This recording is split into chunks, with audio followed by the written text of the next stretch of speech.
Bon, bonjour, moi c'est Anan. Aujourd'hui j'ai 45 ans et j'ai deux petites de 8 ans et demi.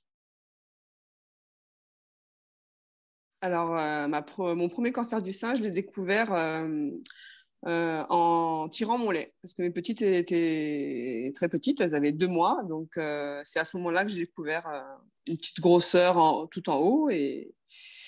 Et à partir de là, bah, ça a enchaîné la boucle, hein, biopsie, après l'annonce de la maladie et le protocole. Voilà.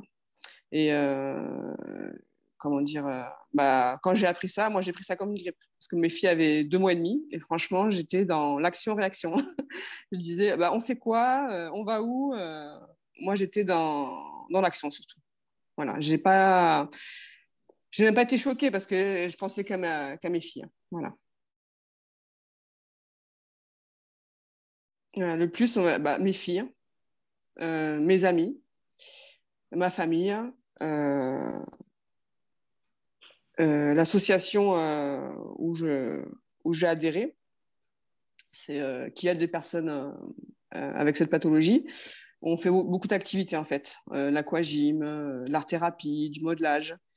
Donc ça m'a beaucoup aidé parce que déjà, ça permet de sortir du quotidien. Mes copines de chimio, parce que je me suis fait des copines au premier cancer. Donc du coup, elles étaient là aussi pour moi, bah, pour la récidive. D'avoir des projets à court terme et à moyen terme. À long... Ouais, c'est ça, à moyen terme. Euh, et le fait de rester ouais, dans l'action, c'est d'avoir des sas de décompression, d'avoir un exutoire. Voilà.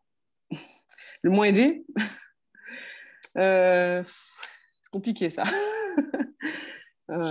Bah, de gérer le quotidien en fait hein, aussi, parce que c'est fatigant. Hein. La maladie, elle est épuisante quand même.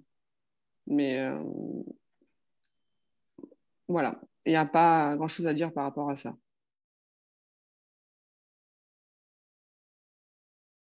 Bah, déjà d'être entouré, si c'est possible, euh, d'avoir un exutoire, d'adhérer à une association parce que elles sont quand même. Moi, je suis dans notre région, on a ressources, donc ils sont à notre écoute, de parler de ses angoisses, du stress que ça peut générer au niveau des hôpitaux parce que bon, c'est quand même pas évident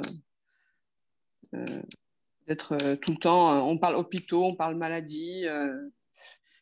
Il faut s'écouter aussi. Quand on n'a pas envie, on n'a pas envie. D'arrêter d'être multitâche parce que les femmes, on est souvent à penser à ci, à ça et c'est épuisant. C'est épuisant. De sortir, d'avoir des activités, quelles qu'elles soient.